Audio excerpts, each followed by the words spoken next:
So Baked Alaska just got royally fucked by YouTube. He can't stream for the next 3 months because the debate that he had with Sargon of Akkad and Andrew Anglin apparently broke the YouTube's guidelines on hate speech. So clearly a bullshit allegation. Anybody who watched the video knows there was no hate speech involved. Maybe some people said some things that could be construed that way, but that's the problem with hate speech. It's very fucking subjective, and the people of YouTube and Google are lefties, so they probably didn't even look at the content. They just saw the title. Somebody probably told them there was lots of hate speech in it, and they saw Andrew Anglin, so that's all they needed to see, right? Like, these people are not going to take the time to look at the videos, and like, YouTube is too big now. It's too much of a monopoly on this stuff, and you see how it affects people like Baked Alaska and stuff. Like, all these companies, Twitter, YouTube, whatnot, they have the fucking edge on the market, and you have to go through them. They are the gatekeepers. But now there are other things that we can go to, and yes, they do not have as much of an impact, and they don't reach as many people. But for the thing with streams is, like, that's not really as important, right? The people who are going to watch the streams, most of them are aware of them already, and they're actively going to watch these things. Like, they're not just kind of coming across them on YouTube. So we need to start moving to things like Gab Live or Streamlabs. This is another thing I've heard from people, and this apparently takes a much smaller percentage. It takes like YouTube takes like 30%, and there's no refunds. If you accidentally put like $300 and you send it, you can't get that back. But with Streamlabs, they take like 5% or 5 to 10%.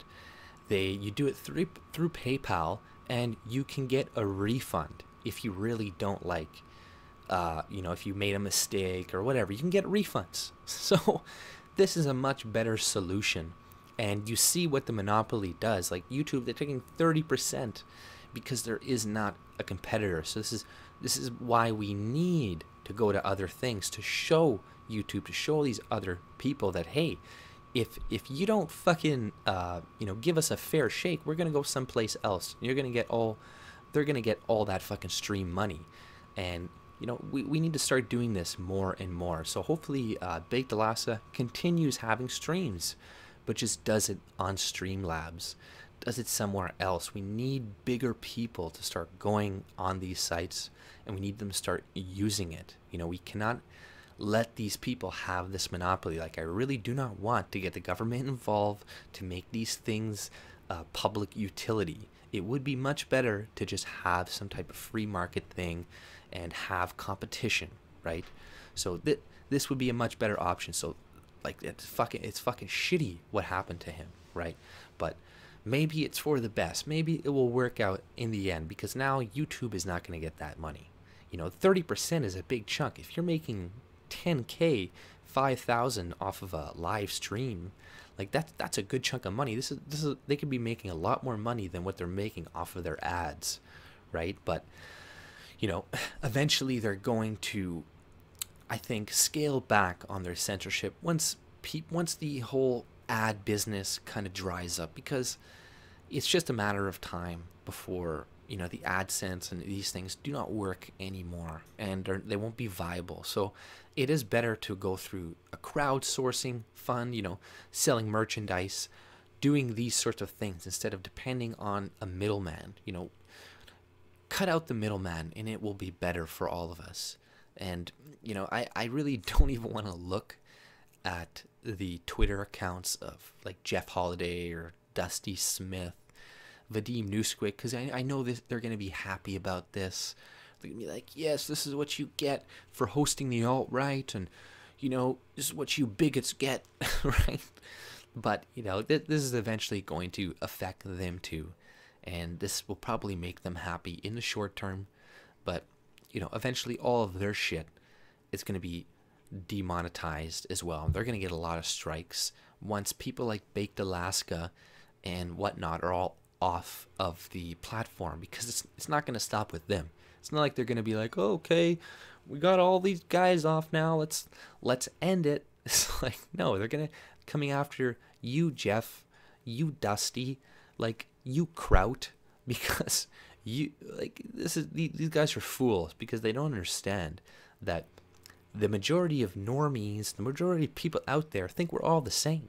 So fighting, attacking each other, trying to make each other look bad, trying to ruin each other's careers, trying to smear them, trying to bring up past things that they did in their past, or, you know, dox each other. Like, it's so fucking stupid, and it's so dumb when it's coming from these centrist type folks or whatever, because they're actively working against themselves, right? And it's just a matter of time before they get caught up in this whole censorship shit that is going on. And like, fuck that, like I said, it just sucks for Baked Alaska. Like, this guy just keeps getting fucked, man. Like, just let him speak. Like, letting people speak, letting them like say what they think has way more effect than censoring them. Like, these idiots don't understand how much power they are giving to the alt-right and stuff like that, because every time you censor them, then this is what they say. See, look, see, they don't want us to speak because what we say is truth, it has importance, and they know once people hear it, they're going to wake up, blah, blah, blah. Whereas a lot of it, sometimes, like half of it is at least nonsense, right? And stupid.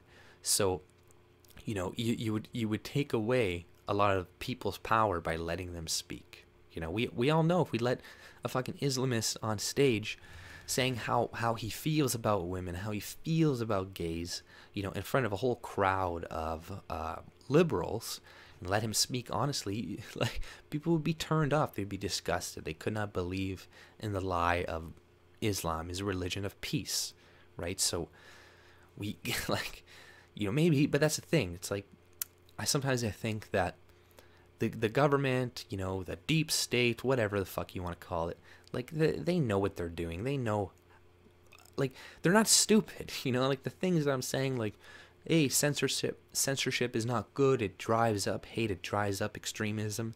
It's like, they know this. They know this. But, you know, the people in power, the people at the very top, they know a lot about psychology. They know a lot about how humans work, how humans function. This is why it's so easy for us to be manipulated. But if we are aware of the tactics that they use, then it's at least harder for them to take advantage of us. And if at least it's the average person knows what censorship does, because the average person doesn't think it does that. They think it's like, oh, well, I don't want them saying mean things. Mean things hurt people's feelings, and they shouldn't be saying mean things, right? This is how a lot of people think of free speech. Think about hate speech, right? So if we're able to convince them the effects that these things have, then, you know, they would be more for free speech. But, you know, we'll see what this does. Hopefully, you know, he can get the strike removed, but I don't really see that happening. And like I said before, maybe it's for the best. Maybe it's good that he starts to use Streamlabs. They start bringing a bigger audience over there, because like I said before, he's going to get more of a percentage. There's like barely any middleman, right? Like 5%, you know. He can't use Patreon, so go to Hatreon, or I think that's gone now. But, you know, let's start putting our money into other things, you know, like YouTube and Twitter and all these things. They are like really good apps, right? They work very well, and it is hard to move over to something else, but we got to do it little by little, because otherwise they're gonna have a fucking too much control. And like I said, we don't want to bring the government in to separate these things. And a lot of the reasons these people have the power that they do have right now is because of the government giving them grants, giving them subsidies, giving them, you know, usually the government is picking winners and losers. So a lot of these companies like Google and stuff would not exist to the extent that exists right now if it wasn't for subsidies from the government. So, and this is, even Obama said this a couple of years ago. He's like, oh, Google and that would not exist if it wasn't. So, he could have just been saying that because, he's a fucking liberal socialist who they believe that literally you can't do anything without the government.